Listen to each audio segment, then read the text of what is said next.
5:30টায় মোবাইলে অ্যালার্ম দেওয়া ছিল, 5:30টার সময় উঠে গেলাম। তো এই যে রানী কালকের ভিডিওতে তোমরা দেখেছো, আমি মাস্টারমশাইকে আবার ফোন করলাম। তো রানী আজ থেকে আবার মানুষ সাথে টিউশনি পড়তে যাবে। আমারও একটু কিন্তু চিন্তা কম হলো। তোমরাও কালকে কমেন্টে সবাই বলেছো যে খুব খুশি হয়েছো, সবাই খুশি হয়েছো। যে সবাই তো পুরো ভিডিও দেখে না, যে কয়জন কমেন্ট করলো দেখলাম যে মানু সাথে রানী আবার পড়তে যাবে, তোমরা ভীষণই খুশি হয়েছো। মাঝখানে না রানী 1 মাস ছিল না, আমার মানে খুবই টেনশনে ছিল। আর রানী ছিল বলেই আমি অত দূরে পড়তে দিয়েছিলাম। আর ওই মাস্টারমশাই তোমরা অনেকেই বলছো যে বাড়িতে এসে পড়াতে, তো মানু ওই মাস্টারমশাই আসবেও না, বলছে আমি একটা অসুস্থ বাচ্চার থেকে 4-5 হাজার টাকা নিতে পারবও না, উনি ব্যাস ছাড়া পড়ায় না। এবার সিঙ্গেল পড়ায়, সেটা ওনার বাড়ি হচ্ছে গৌরীপুর, মানে গাইঘাটার থেকে আর একটা অটো ধরতে হয়, অনেক দূর। বলছে এত দূরে, মানে আমাদের হাঁসপুর, এত দূরে আসবে না পড়াতে। তো এই কারণেই কিন্তু মাস্টারমশাই আসেনি। আর বলছে আমি 5,000 টাকা একটা অসুস্থ বাচ্চার থেকে নিতেও পারবো না। তো আমি কি করব, এর জন্যই ওরা প্রথমে 4টে ছেলে আর রানী আর মেয়ে, মানে 6 জন, যেই ব্যাচটাতে কম ছিল সেই ব্যাচটাতেই আমি পড়তে দিয়েছিলাম। তারপরে এখন আবার 2টো ব্যাচ একসাথে করে ফেলেছে। মাঝখানে রানী পড়া বন্ধ করে দিল, আবার মানে স্টুডেন্ট কমে গেল। তো 2টো বাচ্চা আর কি একসাথে, মানে 2টো ব্যাচ একসাথে করে ফেলেছে। যাই হোক, ওর স্কুলের সব বান্ধবীরা। তো আমিও ভীষণ খুশি। ওর মাকে আমি অনেক জোর করে আবার পড়াশোনা, মানে বললাম যে ঠিকঠাকভাবে মাস্টারমশাই দাও, সামনে মাধ্যমিক দেবে, সামনের বছর, বুঝতেই পারছো। তো যাই হোক, ওরা পড়তে চলে গেল। এবার চলো আমি আমার কাজ শুরু করি। কালকে তো রাতে দেখলে আমি সব কাজ সেরে রেখেছি, বাসন মাজা, রান্নাঘর লেপা, বড় ঘর লেপা সবই করে রেখেছি। তো তাও দেখো সকালবেলা কিন্তু নাই নাই করে কম কাজ থাকে না কিন্তু, তাই না? মানু বেরোনোর আগে আমি ঘরটা ঝাঁট দিয়েছি ওকে। আর অটোতে তুলে দিয়ে আমি উঠানটা ঝাঁট দিয়ে নিলাম। নিয়ে কালকে রাতে দেখো ব্লিচিং পাউডার দিয়ে রেখেছিলাম কলপারে। তো এই কয়দিন ঝড় বৃষ্টির জন্যে একদমই বাড়ি ঘর মানে নোংরা হয়ে গেছে। তো আজকে হালকা করে একটু যদি আমি ডলে নিই না কলপাটটা, তো মাঝখানে আর একদিন পরিষ্কার করব, তাহলে হয়ে যাবে। সবটাই আমার করতে হয়। তো মাঝে মধ্যে মানুষ বাপি ওই যদি আসে তাহলেও করে, না হলে সবই বাড়ির এ থেকে জেড পর্যন্ত সবটাই আমারই করতে হয়। তো এটাই হচ্ছে কথা, আর আমাদেরই তো করতে হবে, তাই না? মাঝে মধ্যে বলে মানু ওর দাদুকে, দাদু তুমি তো একটু টলপারগুলো পরিষ্কার করতে পারো। মানুর বাপি সেই কলের ড্রেনটা পরিষ্কার করে দিয়ে গেছে, তারপরে আর করা হয়নি। মানে ওর বাপি তো তাও চলে গেছে, নাই করে তো 1 মাস হয়ে গেল। হ্যাঁ, 1 মাস হয়ে গেল ওর বাপি চলে গেছে। তো তারপরে আর কলের ড্রেনগুলো পরিষ্কার করা হয়নি, দেখি করতে হবে। কারণ আমার সত্যি কথা বলতে মানুর দাদু না ওই কোদাল ধরতেও চায় না, ড্রেনম্যান বলে কি মাজাই লাগবে এরকম বলে। তো যাই করতে চায় না, কিন্তু বাড়িঘর তো পরিষ্কার পরিচ্ছন্ন তো আমারই রাখতে হবে। লোকে তো এসে না হলে বাড়ির বউরেও বলবে। তো আমি যতটা পারি আমি সারাদিন ধরে কাজ করতে থাকি, বাড়িঘর পরিষ্কার করতে থাকি।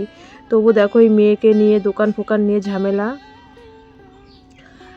কালকে দিদিদের বাড়ির থেকে আমি গোবর এনেছিলাম, ঘর দুয়ার লেপেছি, তো একটু না গোবর বেশি রয়েছে। তা ভাবছি আমার না গোবর থাকলেই আর কি লেপতে ইচ্ছা করে। আর দিদিদের বাড়ি তো একটা গরু, আমরা সবাই নিই, তো সেরকম একটা গোবরও পাওয়া যায় না। কিন্তু রানীদের বাড়ির থেকে আনা যায়। ও রানীদের বাড়ির ওইদিকেও একটাই গরু, রানীর মা, তো ওইদিকে ওই দিকের সাইডের লোকও কিন্তু রানীদের বাড়ির থেকেই নেয়। তবু রানীর মা বলে মাঝে মধ্যে আমাকে আনতে। তো মাটিটা তো ভিজা ভিজা হালকা, যেহেতু একটুখানি গোবর আছে, ভাবলাম দিই, ধুলোটা যদি একটুখানি মরে, তাই না? তো আমাদের তো যাওয়ার আবার খুবই শিগগিরই মানে টাইম হয়ে যাচ্ছে।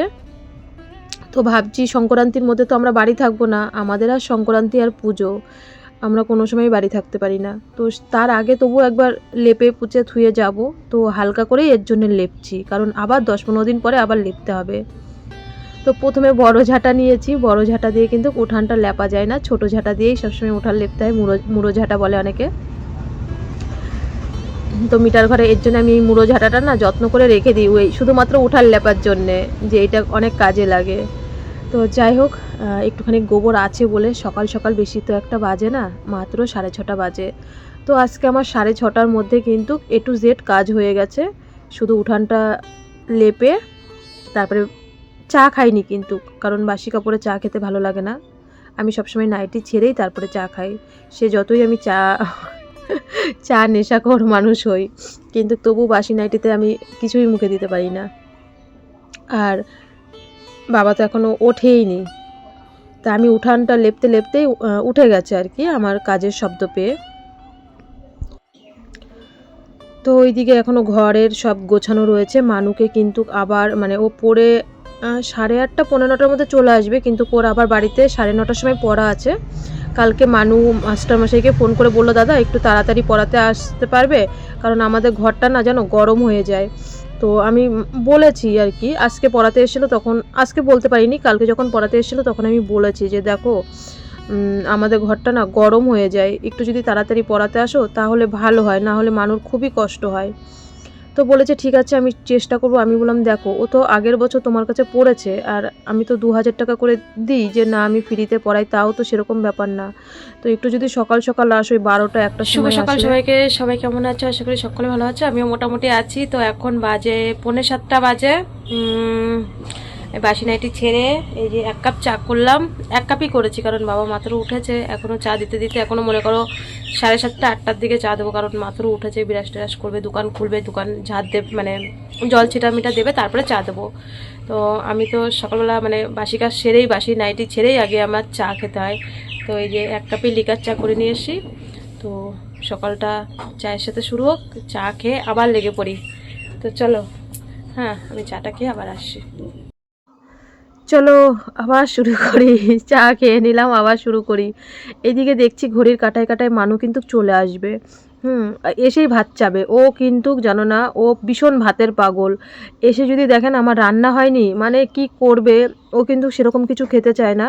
ওকে যা দিয়েই দেবো, কিন্তু ভাত ওর লাগবে, দিনের মধ্যে 3বার 4বার ভাত লাগে। আর মাঝে মধ্যে হয়তো ছাতু টাতু খায়, কিন্তু এসেই বলবে আমাকে আগে ভাত দাও। আমি এইদিকে না তাড়াতাড়ি করছি, কারণ ভাতটাও বসাতে হবে। গ্যাস থাকলে কি গ্যাসে ভাত বসিয়ে দিয়ে এসে কাজ করা যায়, কিন্তু গ্যাসটাও নেই।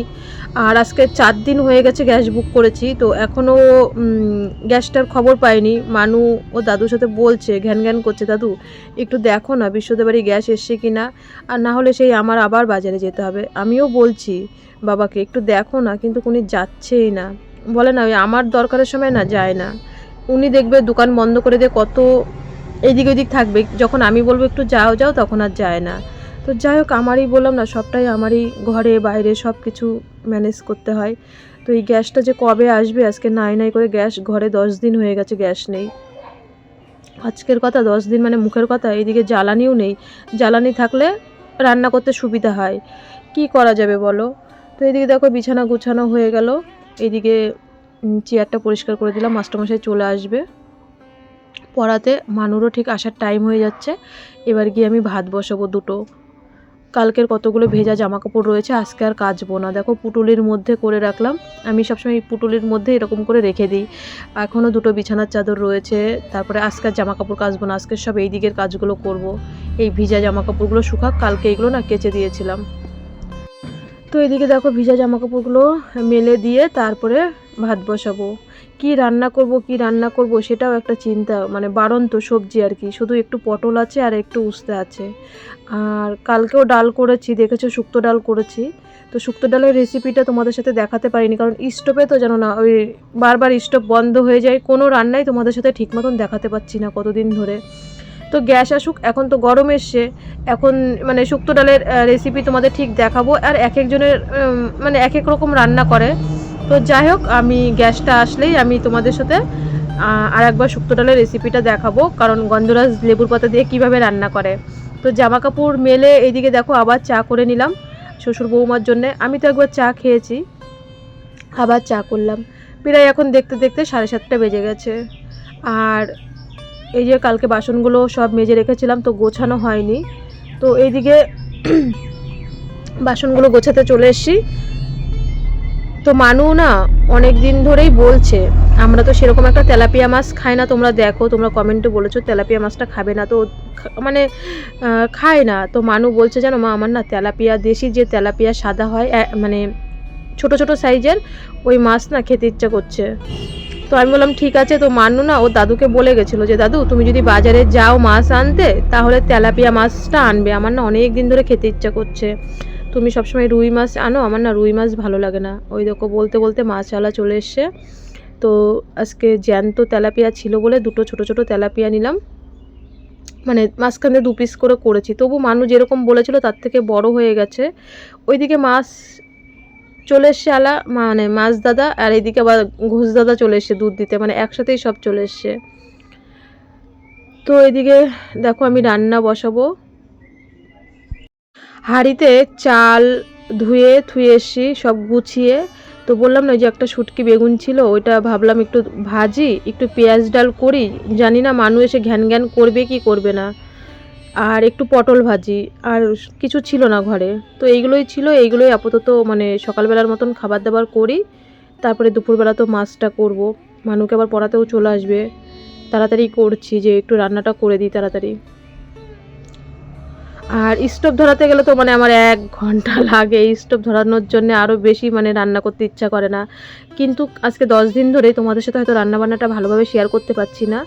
আমি কিন্তু ফ্রিজের জিনিস মানুকে কিচ্ছু দিই না। ফ্রিজ এনেছি তাতে কি, শুধুমাত্র ওষুধটা রাখার জন্যেই, আমার দরকারের কাজ মেটানোর জন্যই এনেছি। আর আমি কষ্ট করে 3 বার রান্না করি তাও ভালো। আমার নিজের মনের থেকেই মনে হয় না যে ফ্রিজের জিনিস রাখি এখনও, কারণ মানুর ভ্যাকসিন দেওয়া হয়নি এখনও। নাই করে 1 বছর ওকে সাবধানে রাখতে হবে, ভ্যাকসিন দিতে হবে ওকে। 2 বছর পরে আরেকটা ভ্যাকসিন আছে, তবুও মনে করো নাই করে এখনও 1 বছর ওকে সাবধানে রাখতে হবে। এই কারণে ভাবি কি যে এত বছর তো ফ্রিজের জিনিস আমরা খাইনি, আর 1 বছর না খেলে কী হবে। শুধু আমি ওই ওষুধটাই রাখি ফ্রিজে, আর সেরকম কিছুই রাখি না। টুকটাক যদি সবজি থাকে রাখি, না হলে রাখি না। তো দেখো এইদিকে ভাত বসিয়ে দিয়েছি, মানুও চলে এসে। ডাল, পটল ভাজা, বেগুন ভাজা। তাড়াতাড়ি ও হাত পা ধুয়ে জামা প্যান্ট ছেড়ে, আর যেখান থেকেই আসুক জামা প্যান্ট তো ছাড়তেই হয়, হাত পা ধুয়ে বললাম খেয়ে নে। মানু আবার ফোন করলো মাস্টারমশাইকে যে দাদা এখনই পড়াতে আসো, আমাদের ঘরটা গরম হয়ে যায়, তো তাড়াতাড়ি পড়িয়ে গেলে আমারও একটু মানে ভালো হয়। না হলে গরমের মধ্যে ফ্যানের হাওয়া ভীষণ গরম, ঘরে থাকা যায় না।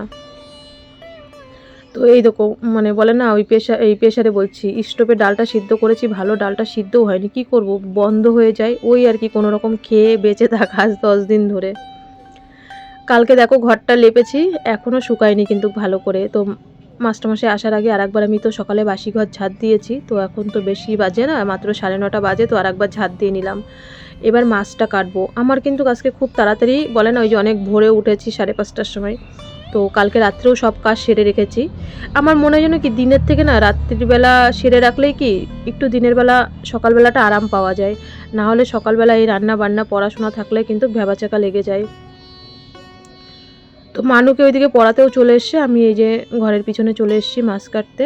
মাছটা কেটে নেবো, মাছটাও কাটতে পারি না, সত্যি কথা বলছি। শাশুড়ি মা যখন যত বছর ছিল, মাছ কাটার দায়িত্বটা ওনার উপরেই ছিল। আমি কোনোদিনই আগে মাছ কাটতাম না, তারপরে এই যে আজকে 6 বছর ধরে আমিই মাছ কাটি। আর মাছ সেরকম একটা ভালো কাটতেও পারি না। যাই হোক ওই আর কি কাটি, বেশিরভাগটা তো রুই কাতলা মাছ আনলে তো কেটেই নিয়ে আসে, আর না হলে তো কাটতে হয়। দুপুরবেলাটা শুধু মাছ মানে রান্না করব, আর ভাত তরকারিগুলো গরম করে নেব। আর এইদিকে দেখো মোটামুটি সব কাজ কমপ্লিট। আমি বাসন কটা মেজে স্নান করে নেব। মানুকে তো ওইদিকে পড়াচ্ছে ঘরে, বাবারও ওইদিকে দেখো সকালবেলা খাওয়া হয়ে গেছে, এখন বাজে 10:30। কারণ বাবাকে সেই 9:30টার সময় ভাত দিয়ে দিয়েছি, কিন্তু একটু লেটেই খায় উনি সবসময়, কারণ সকালবেলা ডিম সিদ্ধ চা খায়, 10:30টার দিকে ভাত খায়, বা 11টার দিকে খাই। আমি যতই 9:30 বা 9টার সময় দিয়ে দিই, কারণ মানুষ সাথে সাথে একবারেই দিয়ে দিই। আর এর জন্য বাবা কিন্তু দুপুরবেলা বলে কি খিদে পায় না এরকম, মানে 2-3টের দিকে ভাত খায়। আমি আর সকালবেলা আজকে কিছুই খাইনি, একবারে দুপুরবেলা খেয়েছিলাম। তো দেখো বাসন কটা মাজলেই স্নান করলেই আমার হয়ে গেল। তো কালকে না হঠাৎ করে তোমাদের ভিডিওতে এতক্ষণ তো অনেক কথা বললাম। আমি কোনোদিনই এই দিদির সাথে কথা বলিনি, দিদি আমার ভিডিও দেখে, মানে আমার সাবস্ক্রাইবার দিদি। তো হঠাৎ করেই কালকে দিদি আমাকে ফোন করেছে, মানে আমাদের বাড়িতে আসবে, সোদপুর মধ্যমগ্রাম। এর আগে কোনোদিনই দিদির সাথে আমি কথা বলিনি। তো দিদি আসবে, আমার তো গ্যাস নেই, কি দেব, কি খেতে দেব। তো ভাগ্যিস মানে আমিও নিরামিষ করেছিলাম। আজকে তো দিদির মঙ্গলবার, তো একটা মানুষ আসবে বললো 12টার দিকে আসবে। দেখো গ্যাসটা মানে টিপ টিপ টিপ টিপ করে জ্বলছে। তো কি করি ভাবলাম একটু আলুর তরকারি করি, আর একটু লুচি করে দিই 12টার সময়, যেহেতু দিদি আসবে। পরে জানতে পারলাম যে আজকে মঙ্গলবার, আর আমিও ভাগ্যিস নিরামিষ মতন করেছি, কারণ আমার তো সবই ল্যাপাপুচি দেখলে কালকে আর আজকে 2 দিন ধরে মানে সারাদিন ধরে ল্যাপাপুচিই করে গেলাম। তো আমি স্নান টান করে এসে মানুর ওইদিকে পড়া হয়ে গেল, মানু ওইদিকে স্নান করতে চলে গেছে। তো আমি এইদিকে আলুর তরকারি করলাম একটু, আর একটু লুচি করব, মানে ময়দাটা মেখে রাখি, আধা ঘন্টা 1 ঘন্টা পরে যখনই দিদি আসবে করব। তো দিদিকে আমি ফোন করলাম, দিদি বললো এই তো আমাদের জলেশ্বর মোড়ে চলে এসছে অটোতে। তো এই যে দেখো দিদি চলেও এসেছে, কারণ কি বলো তো পারমিশন না নিয়ে আমি কারোর ভিডিওই করি না। তো দিদির কাছ থেকে পারমিশন না নিয়ে ভিডিও কি করে করি। রানীকে দিয়ে আমি একটু মিষ্টি আনিয়ে রেখেছিলাম, তো দিদিকে লুচি তরকারি আর মিষ্টি দিলাম। আধা ঘন্টা মতন দিদি ছিল আমাদের বাড়িতে। তো যাওয়ার সময় 2টো ইঁচড় দিয়ে দিলাম, আমাদের গাছের ইঁচড়, মানে এত নরম, মানে কি বলবো, রান্না করলে, আমি এখনও করিনি তো রান্না করব। তো দিদি এসে আধা ঘন্টা মতন ছিল, মানুকে দেখলো। তারপরে এই যে এখন দিদি প্রায় তখন কটা বাজে, 2টো আড়াইটা বাজে। হ্যাঁ, দিদি একটু টিফিন করে চলে গেল। আর আমার আর কি দেওয়ার মতন বলো সামর্থ্য আছে? আমার তো আর কিছু দেওয়ার মতন সামর্থ্য নেই। মন আছে, কিন্তু ভগবান বলে না, যার মন আছে তার দেওয়ার মতন সামর্থ্য থাকে না। তো এটাই হচ্ছে কথা। তো দিদি চলে গেল, আমিও আর তারপরে বিকালে কোনো ভিডিও করিনি, কারণ আমার এত মানে গা হাত পা এই 2 দিন ধরে কাজ করে করে মানে যন্ত্রণা করছিল। তো সেই ময়দা মাখা ছিল আর আলুর তরকারি করেছিলাম, আর লুচিগুলো আমি করলাম। রানী আবার আমাদের বাড়ি রাত্রিবেলা পড়তে এসেছিলো, আর মিষ্টিও ছিল। তো এই যে ওদেরকে দুজনকে দিলাম। আমরা রাত্রিবেলা আর কোনো কিছু রান্না করিনি, গরম গরম লুচি করেছিলাম 8:30টার দিকে। আর ওরা বই টই পড়ে খেয়ে নিল। মানুকে 9টার সময় তো আবার ইংলিশন দিতে হবে, তো 8:30টার মধ্যে ওদেরকে খেতে দিয়ে দিয়েছি। তো এই যে বাবাকে এখন দিয়ে আসবো, বাবাকে দিয়ে আসলে তারপরে আমি খাবো। আবার এরা দেখে কি খাটের উপরে দেখো জলচকিটা তুলে নিয়েছে। তো চলো বন্ধুরা, আজকের ভিডিওটা এখানেই শেষ করছি। সকলে ভালো থেকো, সুস্থ থেকো। দেখা হচ্ছে ঠিক আগামীকাল। ভিডিওটা যদি কোথাও একটুখানিকেও ভালো লাগে অবশ্যই কিন্তু একটা লাইক করো, একটা কমেন্ট করো, আর চ্যানেলে নতুন হলে অবশ্যই সাবস্ক্রাইব করে থেকো। তো আজকের মতন টাটা, সবাই ভালো থেকো, সুস্থ থেকো।